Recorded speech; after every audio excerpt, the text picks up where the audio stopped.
2023 और 24 का बजट हिंदुस्तान का जारी हो चुका है। वित्त मंत्री निर्मला सीतारमण जी ने काफ़ी मेहनत करके बहुत ही बोकस और बेकार बजट जारी कर दिया है।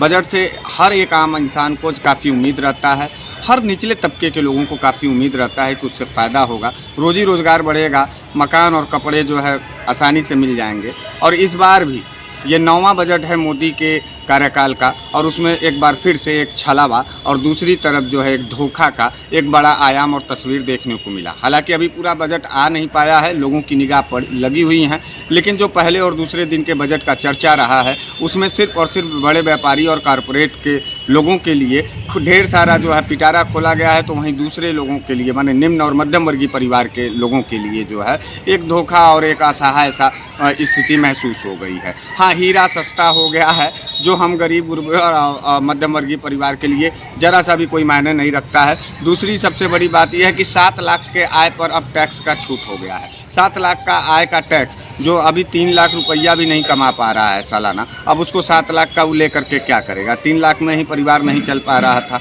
आपको मालूम होना चाहिए कि हिंदुस्तान के अंदर लगभग 30 करोड़ लोग ऐसे हैं जो 10,000 रुपये से नीचे का आमदनी करते हैं और घर परिवार बड़े मुश्किल से चलाते हैं। सस्ता जो भी चीज़ें होनी थी, जैसे तेल, खाद्य पदार्थ, चाहे छात्रों नौजवानों का बात हो, चाहे रोजगार का बात हो, ये कहीं कुछ मिला नहीं है। सिर्फ और सिर्फ एक धोखेबाजी, और हर बजट के बाद जो धोखा मिला है एक साल के अंदर, वो धोखा फिर अनवरत इनका जारी रहेगा। कुल मिला जुला करके ताली थाली पीटने का फिर से जो है बारी आ गया है। अंधभक्त जो है खुश हैं, उनको भी नहीं समझ में आ रहा है कि यह बजट का हम ताली थाली पीटें या फिर सर पीटें। लेकिन आम आदमी परिवार और जो मध्यम वर्गीय परिवार के लोग हैं वो काफ़ी हद तक समझ रहे हैं कि सरकार का ये जो बजट है वो क्या है, वो उनके लिए उपहार है या फिर मजाक है। इस मजाक और उपहार के बीच में जो है लोग अभी संशय में पड़े हुए हैं। अभी 3-4 दिन का और समय है और बहस होगी, क्योंकि भारतीय जनता पार्टी तो नौटंकी करके जो है अपने सारे एजेंडे और योजनाओं को जारी करती है। ऐसे स्थिति में हम सभी लोगों को सजग रहना है। और एक उम्मीद तो अब 9 साल से लगातार धोखा खाते खाते हर व्यक्ति को ये हो चुका है कि मोदी जी और हम लोगों गरीब परिवार और मध्यम परिवार को राहत देंगे, ये तो सपने की बात हो गई है। फिर भी एक लिहाजा एक एहसास होता है, एक विश्वास होता है कि हो सकता है कुछ गरीब गुरबों के हिस्से में आ जाए, लेकिन अभी तक बजट में कुछ मिला नहीं है और बजट में मिलेगा भी नहीं, क्योंकि जब नफरत और हिंसा के ही दम पर सरकारें बन रही हैं तो एजेंडा हमारे और आपका है नहीं। ठीक है, आप सभी लोगों को शुभकामनाएं हैं और ऐसे बर्बादी के कगार पर आप बढ़ते रहिए जब तक मोदी सरकार है। लेकिन मोदी सरकार जैसे ही ख़त्म होगी या आप हटाएंगे तो हो सकता है ज़िंदगी में नए उजाले आ जाएं और इस नफ़रत और हिंसा के बाद भी हमारे और आपके एजेंडे पर भी बात हो सके।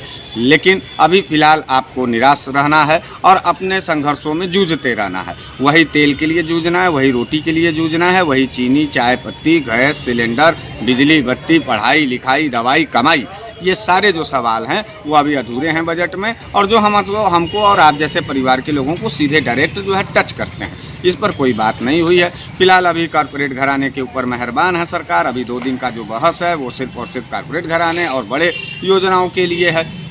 इसी बीच अडानी सरकार का माफ़ करिएगा, मुंह से निकल गया अडानी सरकार। हालांकि है भी अडानी सरकार, लेकिन मोदी सरकार एक नाम है, उसके पीछे अडानी जी काम करते हैं। अडानी जी का बुरा दिन चालू हो चुका है। जिस तरीके से भारत का सेंसेक्स लगातार गिर रहा है अडानी का पूरे विदेशों में, उससे भारत की अर्थव्यवस्था पर भी एक बड़ा चोट पहुंच रहा है। अब ये नहीं समझ में आ रहा है कि इस बजट पर जो है अडानी ग्रुप का जो ये घाटा है वो हम लोगों के ऊपर और सेहत पर क्या असर पड़ेगा।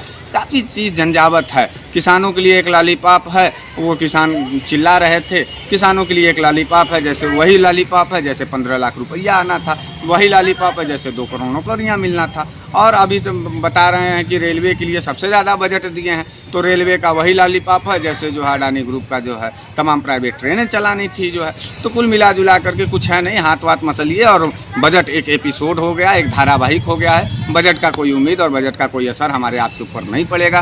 फिलहाल आप अपनी गलतियों को एक बार सुधारिए और एक बार जो है ईवीएम के मशीन पर जो भाजपा का निशान है उसको इग्नोर करिए। हो सकता है ज़िंदगी बच जाए, नहीं तो बेईमानी आप अपने बच्चों, अपने परिवार के साथ पिछले 9 साल से करते आ रहे हैं और उसका धोखा आपको भी मिल रहा है। आप धोखा लेते रहिए, अंधभक्त बने रहिए, ताली थाली पीटिए, दिया पिया जलाते रहिए और हमको अपने गलती की वजह से अपने भी ज़िंदगी को बर्बाद करिए और हम जैसे लोगों को भी बर्बाद करिए। हाँ, लालच के रूप में सिलेंडर उज्ज्वला और ये सब जो है जो मिला है, उसके बाद सिलेंडर बेच करके गोहरी पर अपना खाना बनाइएगा चूल्हे पर। तो ये सब मामला है। बात कहता हूँ कड़ा लगता है, लेकिन बात तर्कपूर्ण है और सही है। इसलिए जो है एक बार फिर से अंधभक्तों, चाँप के हमको गाली दो, क्योंकि तुम्हारी गाली हमको हिम्मत देती है और हम और पूरे जोश और जज्बा के साथ सरकार के गलत नीति और उनके फैसलों का विरोध करते रहेंगे। और इस बात पर कोई शक नहीं है कि बनारस वाले मिश्रा जी कभी भी तुम्हारे गुंडई के सामने सर झुकाएंगे। इस उम्मीद के साथ एक बार फिर से ताली थाली का शुभकामनाएं। बजट पर जो है खूब अपना माथा पीटिए और अपने बच्चों और अपना फैसले पर एक बार फिर से गौर करिए। जय हिंद, जय भारत, इनकलाब जिंदाबाद।